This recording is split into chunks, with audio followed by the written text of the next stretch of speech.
Madam Mayor and Council, I'm going to just go through quickly the legislative agenda. I'm not getting into details tonight.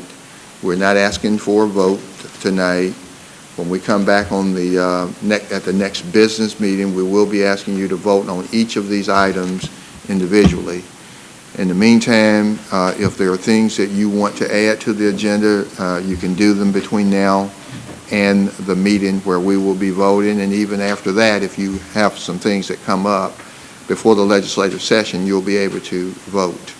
And this is just to kind of read into the record to let you know what's on the agenda.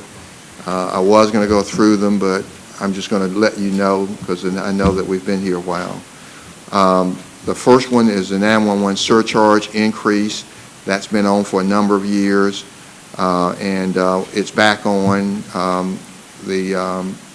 What we get on landline and wireless just does not cover the costs, and we're putting it back on. We've got court costs and recorder's court. We've had that discussion before where he wants a fee of $25. We've got the sales tax accountability and transparency user safeguard, which we refer to as point of sale data.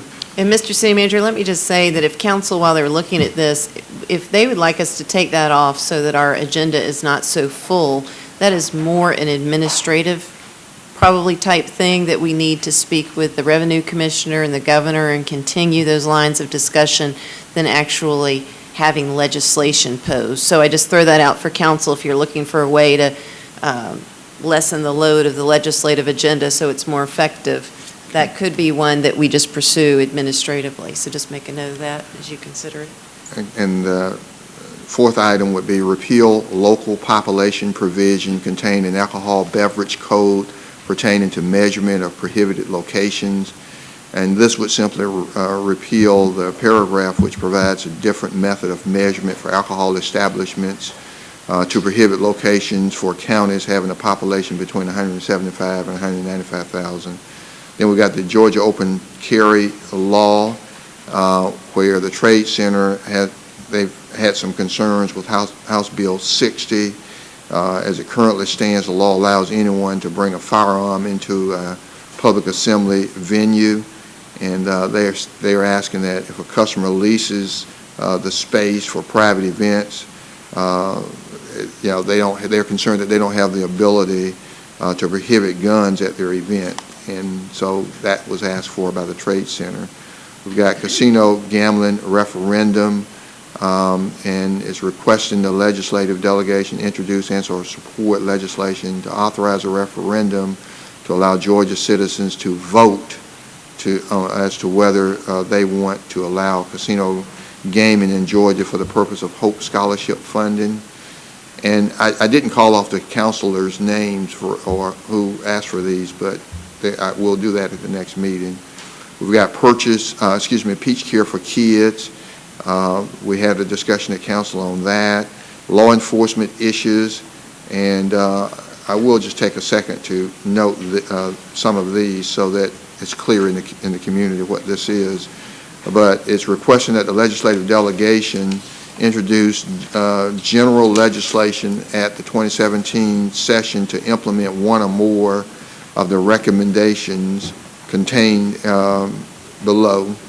And one would be require all law enforcement agencies within the state of Georgia to meet best practices of the Commission on Accreditation for Law Enforcement Agencies. That's CALEA, as we know it, CALEA.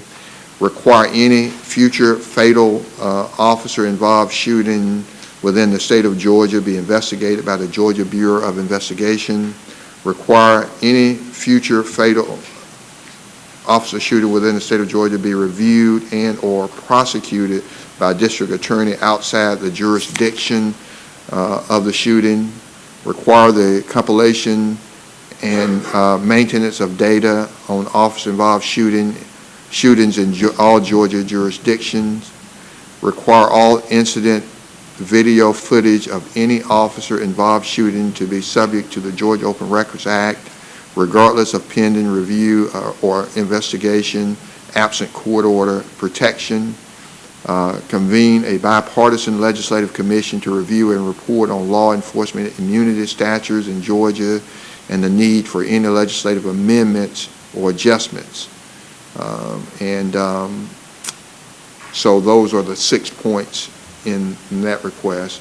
Then we have tax reform, key principles of local taxation, to ensure that Georgia has a balanced and equitable system of taxation. We've got home and community-based services, and this is simply saying that funding received from the Older Americans Act along with state funding are not keeping pace with the increasing needs of the senior population. There's a need of continued funding for long-term care, ombudsman program, those kinds of things.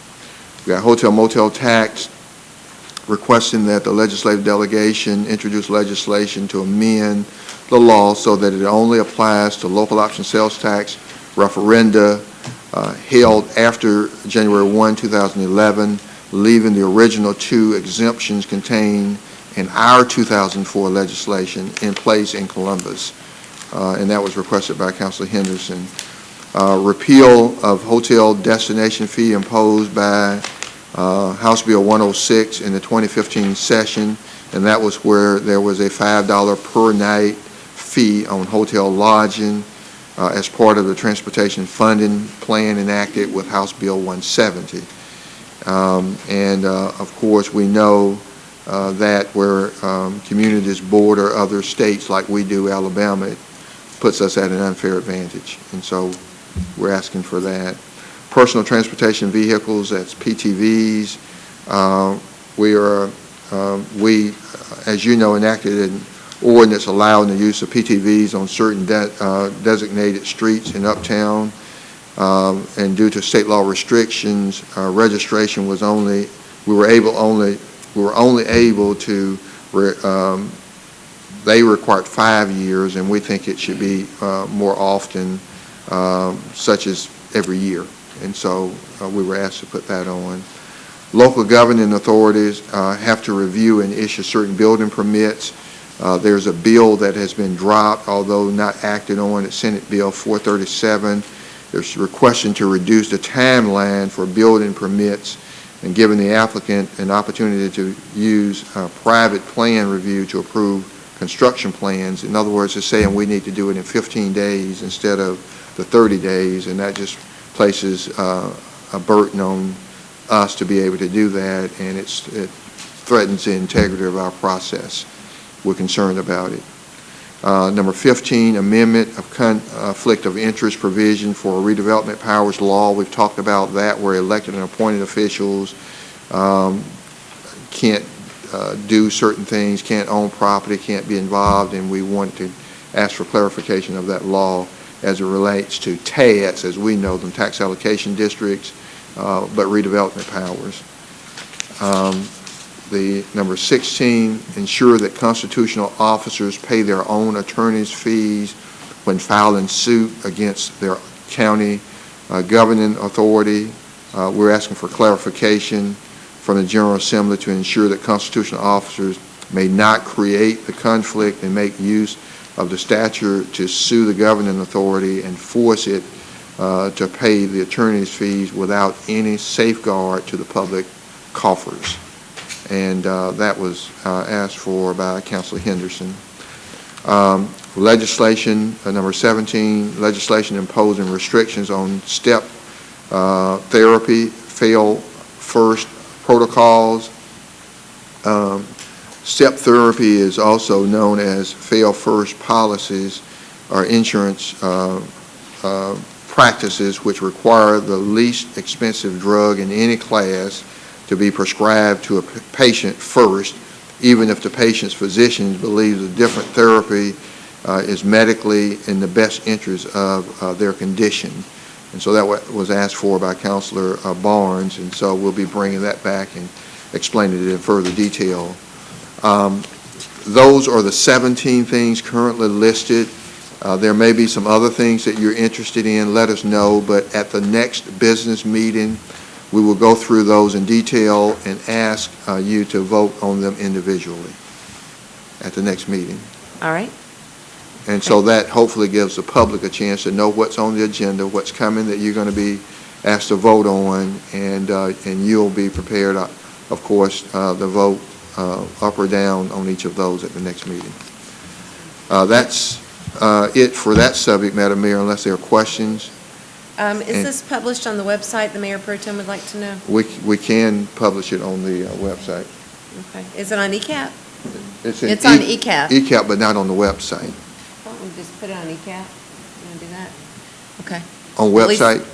On ECAP, that way it's in a context. If we put it on the website, people might not know Okay. why it's on there, and Okay. it's just a draft. Good. So let's do that. We have Counselor Davis.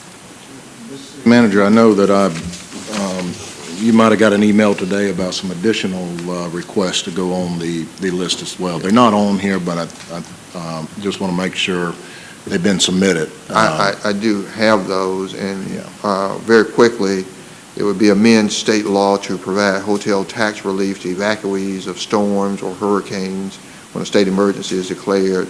Amend Title 36 to ensure that constitutional officers operate within budgets provided by the local governing authority. Amend state health department rules to provide that local governing authorities may waive certain safety rules for one-time events or meets. Amend state law to provide that all elected officials, including constitutional officers, be elected on nonpartisan primary ballots. And so Okay. if those you want to be added, then we Yes, can sir. work on them. You do? Yes, sir. I do personally, I'm not sure, are we going to go through these one by one again and have discussion on them? Yes. At the Okay. next business meeting, Okay. we will go back one by Mayor, we might one. want to allot some time for that, because there's some items on here that, whether it's, a national agenda or a state agenda, whatever, I think that we need to understand the context of it and what exactly we're requesting. I think a lot of it's pretty much, generic's probably a light term to use, but it's just kind of some of the stuff from the years in the past. Councilor Pugh and I were just talking about, I know she talked about the $5 destination fee. When Representative Smyrie was here, we talked about that, and he kind of gave us a signal that he was willing, if they couldn't repeal it, to try to find a way to lighten the burden or to at least spread it out, maybe across several sectors. I think there's been some talk of that at the state level. But I would ask that if it could be, I think if the city attorney would kind of modify that in there and/or. I don't think Councilor Pugh has an objection to it, but might be a better way to make the request. That's on the $5 destination Yes, sir. fee. Okay. Right? You follow what I'm saying, right? I'm going to get with the city attorney on it. Okay. Okay.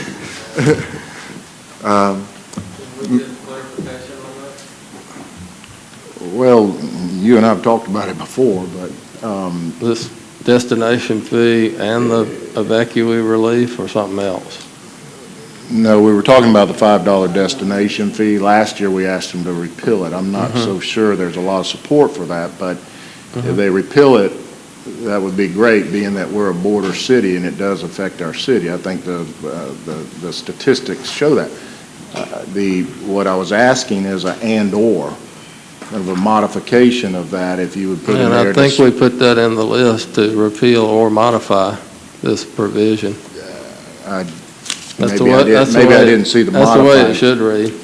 Well, you might want to put in there to find a way to modify it to spread the burden. Right, we had that in the explanation I draft. think that's a conversation I had with our delegate head of the delegate, and he kind of seemed that he was in agreement. Well, and according to what we have right now, and I'll get with you, Mr. City Attorney, but it asks to repeal it. It was in one of the emails, repeal or modify to spread the burden of the fee, so we'll just have to dig it up. Okay, we'll do that. If there are no other questions, Madam Mayor, on that, I'm We've done. got the Mayor Pro Tem. Is there anything in that legislation that mentions the fact about being a border state? Well, it's not in our explanation, we have that in there, but not in the legislation itself. But when we explain it, we want the delegation to know as they introduce, here's why we're asking, because we're at an unfair advantage as a border state. So it does read, it says, in addition, in Columbus and other cities near a border, it will give hoteliers in adjacent states a competitive advantage, is what we say. Because even if they can't get it repealed, if they can do it specifically for those counties that for border states. Sure. Gotcha. Okay, all right, that's it.